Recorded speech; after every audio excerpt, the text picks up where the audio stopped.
సామాన్య ప్రజలకు అది సముద్రం. కానీ ఆ మత్స్యకారులకు మాత్రం గంగమ్మ తల్లి. బతుకు పోరాటంలో ప్రాణాలకు తెగించి నిత్యం అలలతో పోరాడుతూనే ఉంటారు.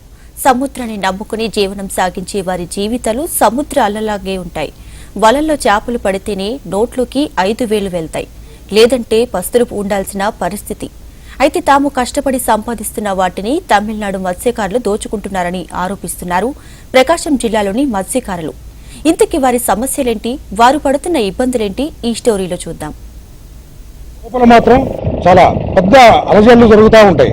అయితే బయట నుంచి చూసే వాళ్ళు అయితే మాత్రం మత్స్యకారులు సముద్రంలోకి వెళ్ళి ప్రశాంతంగా చేపలు పట్టుకొని వస్తున్నారు, వాళ్ళు వ్యాపారం చేసుకుంటున్నారు, చాలా జీవనం ప్రశాంతంగా సాగుతుందని చెప్పేసి అనుకుంటూ ఉంటారు. కానీ నడి సముద్రంలో యుద్ధాలు జరుగుతున్నాయంటే నమ్ముతారా? కానీ ప్రకాశం జిల్లాలో అదే జరుగుతూ ఉంది. ప్రకాశం జిల్లాలో తమిళనాడు మత్స్యకారులు దోపిడీ చేస్తున్నారనే అంశం ఇప్పుడు చర్చనీయాంశంగా మారింది. దీంతో ఆ జిల్లాలోని మత్స్యకారులు దిక్కుతోచని స్థితిలో ఉన్నారు. తమిళనాడు నుంచి వస్తున్న మరబోట్లు తమ సంపదను దోచుకుపోతున్నాయని ఆవేదన వ్యక్తం చేస్తున్నారు. జిల్లాలో 102 కిలోమీటర్ల సువిశాల సముద్ర తీరం ఉంది. కొత్తపట్నం, చీరాల, సింగరాయకొండ, ఉలవపాడు మండలాల్లో ఓడరేవు, పాకాల, రామాయపట్నం, చినగంజాం మండలాల్లో మోటుపల్లితో పాటు 67 తీర ప్రాంత మత్స్యకార గ్రామాలున్నాయి. వీరంతా చేపల వేటపైనే ఆధారపడి తమ జీవనాన్ని సాగిస్తున్నారు. జిల్లాకు చెందిన వివిధ గ్రామాల మత్స్యకారుల మధ్య చాలా కాలంగా వివాదాలు ఉన్నాయి. వీరు బల్లవల, ఐలవల పేరుతో తరచూ గొడవలు పడుతుంటారనే ప్రచారం ఉంది. అయితే మత్స్యకార గ్రామాల పెద్ద కాపులు, అధికారుల చొరవతో ఆ వివాదాలు పరిష్కారం అవుతుంటాయి. ప్రస్తుతం ప్రకాశం జిల్లాతో పాటు నెల్లూరు, గుంటూరు జిల్లా మత్స్యకారులు దీనికంటే పెద్ద సమస్యను ఎదుర్కొంటున్నారు. తమిళనాడులోని కడలూరుకు చెందిన మత్స్యకారులు మరబోట్లతో ప్రకాశం తీరానికి వచ్చి యథేచ్ఛగా చేపలు వేటాడుతున్నట్లు స్థానిక మత్స్యకారులు చెబుతున్నారు. చిన్న చిన్న పడవలతో చేపలు వేటాడుతూ జీవనం సాగించే తమకు తమిళనాడు మత్స్యకారుల వల్ల భారీ నష్టం వాటిల్లుతున్నట్లు ఆవేదన వ్యక్తం చేస్తున్నారు. సముద్రంలో తమిళనాడు మత్స్యకారుల మరబోట్లను అడ్డుకునేందుకు ప్రయత్నిస్తున్నట్లు మత్స్యకారులు చెబుతున్నారు. దీంతో వారితో తరచూ ఘర్షణలు జరుగుతున్నాయని ఆవేదన వ్యక్తం చేశారు. ఈ ఘర్షణల్లో ఇరు వర్గాలకు చెందిన వారు గాయపడిన సంఘటనలు ఉన్నాయంటున్నారు. దీంతో సముద్రంలో పరిస్థితి ఉద్రిక్తతలకు దారితీస్తోంది. ప్రస్తుతం తమిళ మత్స్యకారులు 20 నుంచి 30 మరబోట్లలో ఆంధ్రప్రదేశ్ తీరం వైపు వచ్చి చేపల వేట కొనసాగిస్తున్నారని, అడ్డగించిన తమపై మూకుమ్మడి దాడి చేస్తున్నారని స్థానిక మత్స్యకారులు ఆవేదన చెందుతున్నారు. ప్రకాశం జిల్లాలో ఉన్న తీరం మొత్తంలో ఎప్పుడు ఎటువంటి ఆపదలు వచ్చి పడతాయో తెలియట్లేదు. దీనికి ప్రధానమైన కారణం తమిళనాడు నుంచి కొన్ని బోట్లు రావటం, ఇక్కడ ఉన్న మత్స్యకారుల యొక్క వలల్ని వాళ్ళు చింపుకొని వెళ్ళిపోవటం, వాళ్ళ మధ్య వీళ్ళ మధ్య పెద్ద పెద్ద గొడవలు జరుగుతూ ఉన్నాయి. మనం ఇప్పుడు సముద్రంలో ఎక్కడైతే నడి సముద్రంలోకి వచ్చి ఈ మత్స్యకారులు వేట సాగించి చేపలు పడతారో అక్కడ ఉన్నాము. మనతో పాటు కొంతమంది మత్స్యకారులు ఉన్నారు. అసలు సముద్రం లోపల ఈ అలజడి ఎందుకు జరుగుతూ ఉంది, ఈ గొడవల కారణం ఏంటి అన్నది క్లియర్గా తెలుసుకుందాం. సార్ చెప్పండి, ఏంటి సముద్రంలో లోపల ఈ మత్స్యకారుల మధ్య గొడవలు జరుగుతున్నాయంటే ఎందుకు జరుగుతున్నాయి ఏంటి? జరుగుతున్నాయి సార్. ఇక్కడ చెన్నై, ఇక్కడ తమిళనాడు బోట్లు వస్తున్నాయి. ఇక్కడ మేము వల్ల వదులుకుంటే వల్ల తెంపుకొని వెళ్ళిపోతున్నారు.